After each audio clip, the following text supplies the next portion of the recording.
Go for it. What's up, guys? Chris Chu, Martial Arts Nomad, Arnis International here. Oddly enough, I've got a guest with me today. I'm back. Back. In Florida. Like one of the few people who's back for a part two. Not counting my dad, because he doesn't count. But what you drinking, buddy? Liquid Death. Liquid Death. His first Liquid Death. What do you think? Just tastes like water. But you don't feel like this is eliminating bad water? I mean, it's in a can, it says mountain water, and I'm like, this could be just regular tap water. But it tastes good, does it not? Yeah, it just tastes like water. I'm trying to get a sponsor here. Oh, yeah. It's amazing. Best water We I've both ever had. need sponsors. We both need sponsors. So Liquid Death, if you're watching, sponsor us. Oh, man. Yeah, good to be back in Florida. How you doing? Well, I'm officially an Arizonian. Hey. I left Chicago about a month ago, now settled into Arizona. So last we talked, which oddly enough, this is the day after I just posted the video, which people really liked the video that we talked about FMA and Unity. People really liked that idea, and I just got done telling you, like, I got so many comments asking, or not comments, but like direct messages asking me, like, hey, like, when we're talking about Unity, like, how do I not offend people in cross-training? Like, how do I do this the respectful way? Like, I see some people are angry that I'm doing it, blah, blah, blah, blah, blah. What do you think? And I told this guy, the short answer is, do what you want, who cares? Yeah. They're not paying your bills. They can't really, no. And this goes back to one of the videos I talked about recently. Is your group toxic? Is your sensei so dogmatic and not allowing you to train with other people? That's a clear sign that you should probably not stick with that group. But then, like what you said, you should have a foundation. Yeah. You should have like a certain amount of reps and years before going into another style.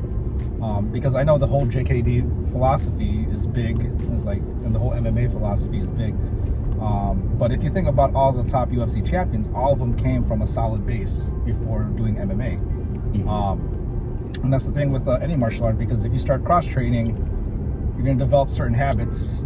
That's bad habits in one system, but good habits in another system. And then it's gonna the art of the original style just becomes muddled. And that's just the art. I mean, it's not a fight. Yeah. So, you know, if it has a specific look of how it should be done in respects to that style, yeah, you should go by the T of how they want things done. But then, like, your own art is whatever.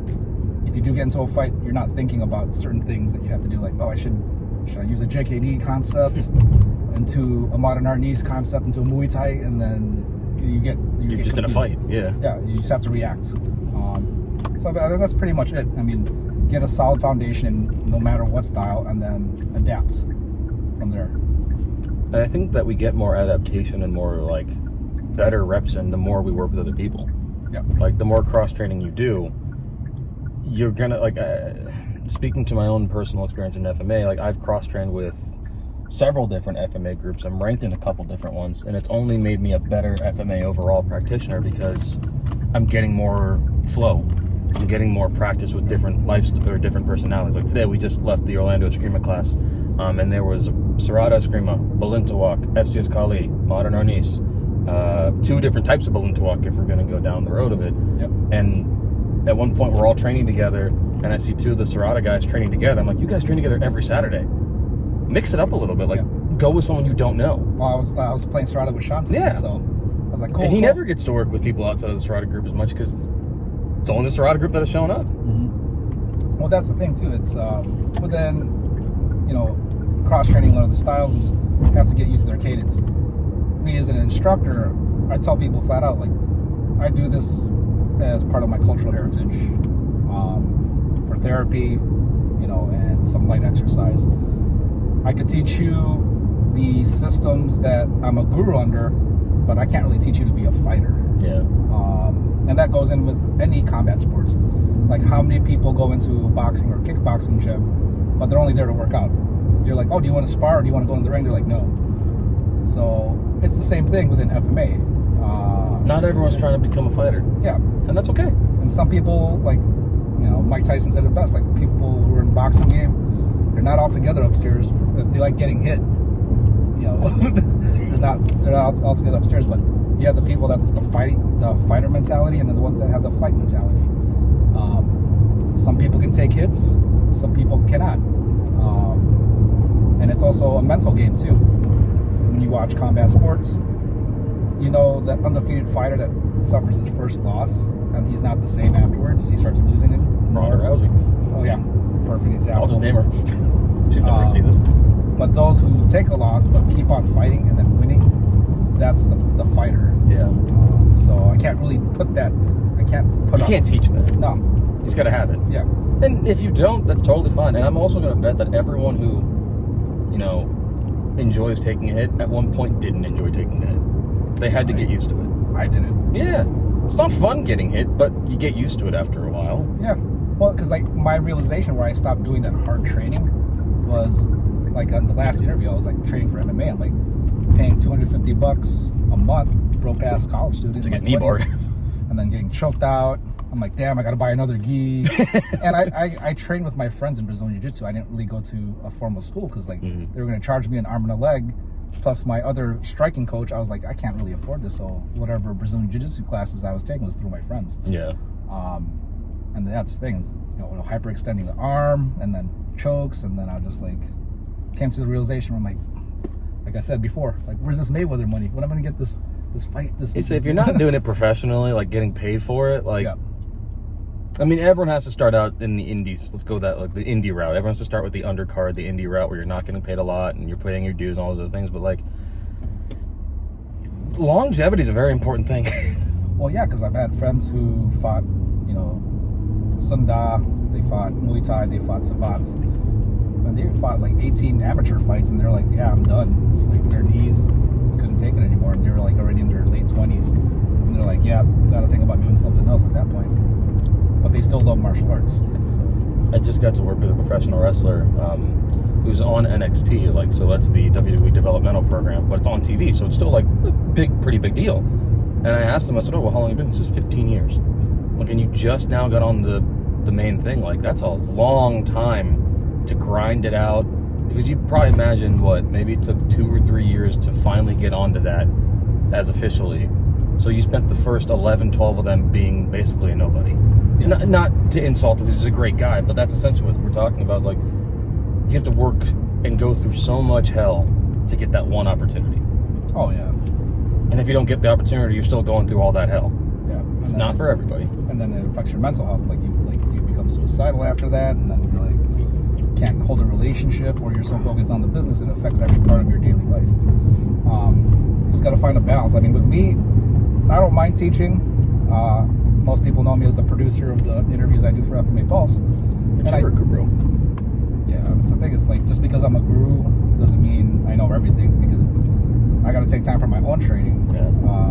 That's why I'm like, oh, okay. I'm a guru under Defensor Method, which was my first FMA art, and FQ under Tabata Blintwalk. And then through Michael, through Maktan, he's like, introduced me to FCS, so now I'm in FCS. Woo! Shout out FCS. And then it's funny that what ties in all the gurus that I know, or GMs or Tuhans, is when I was in Mexico, it was GM Bobby, it was Tuhan Ray, Gapono Baet, and they all got along. Yeah. And what tied them together was Remy Presas. They all knew Remy. So that's the professor. Exactly, Professor Remy. And my connection with Gapuno and Tuhan Ray was just like, man, we all know someone that connects us, and that's why I like training with FCS. And I'm also cross training and learning Garimut as well. My first instructor was connected to all of them. Tuhan Ray supposedly is like a second-degree nephew of my first instructor, Nate Defensor. I was like, really? It's amazing how small the pond is. Exactly. And how I first knew about Garimut was my first instructor was also friends with Gapuno Bayat, like in the early 2000s, and I got a little bit of taste of Garimut then. And then Rob Grossman, that was at the spot today, he was my Blintwalk instructor. And he moved from Ohio to Chicago, and that's how I got into Blintwalk. And how he knew about me was that his instructor in Ohio knew my original instructor in Chicago, and they're like, hey, yeah, learn from this guy. So the web is all connected with the people that we know. Well, I think you could do, like, it'd be a fun game, like 6 degrees of separation for all of FMA. Like, it would not be hard to do. Oh, no. We could figure out how everyone's related somehow. Or like, oh yeah, it's my old training partner from back in the day. It's like, yeah. Like, Well, someone was asking us, me and Guru Eric McGee, about some FMA. They were asking us, like, well, hey, I heard about so-and-so in Florida. Have you heard about him? And we both went, and like, no, but we can find him pretty quickly. Like, we'll just text 2 people between both of our networks. In the state of Florida, there's only so many FMA people. yeah. Like, there's a lot of us, absolutely. But it's still such a small pond that it's not hard to figure out who's who and, like, where each other's at. Yeah. Which I think is another great benefit to the cross training. Like, there's such a hot pot of FMA here. You'd be limiting yourself not to go train with them. Like, you should be going out there with respects, obviously. Not, you know, I don't agree with people who leave a group to go beat up other groups just to try to prove a point and try to big dog people, because that's just really scummy thing to do. Yeah. But like, you worked with me today. You were showing me some balloon walk and you were blending some stuff in with what our free flow was. I'm like, that's fun. I got to learn and feel a different energy than what I'm used to. So I know it's only going to help me improve. Yeah. And then my philosophy is keep it simple. See an opening, your weapons are locked up. Bam, bam. Kick them, punch them, headbutt them. That's it. Well, that came from You give them a pinch. or pinch their nipples. Yeah, so that's what and that also, like, all the hard contact with the headbutts and, you know, shoulder butts was for my football training in high school. It was like tackle people. Hard contact is a thing. Yep. But yeah, it's for me, I do it just part of, you know, just enjoying the community. And there's, you know, I've met people within certain FMA circles and I'm like, oh, you know, I'll promote you and, you know, push your stuff. But stuff I hear behind the scenes about certain groups, I'm like, I'm gonna stay here, you stay there, we're cool. You guys do you. Yep. I'm gonna do me. That's why I'm always that kind of like that lone wolf, where I'm like, who's this Jessi guy? I'm like, I'm good with that. He's like, oh yeah, he's the producer for FMA Pulse. I'm like, oh, what does he know? A lot. That no one will ever know. Yeah, I don't go looking for trouble. That's the thing. So I don't either, but it tends to find me. Yeah. What am I doing wrong, Jessi? I don't know. Certain people get turned off by certain presentations of how people present themselves.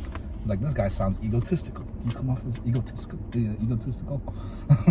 Probably. Yeah. Probably. But it's hard when you're just so smart and you're so good looking and you're so talented. You know, you understand it. You're the same way.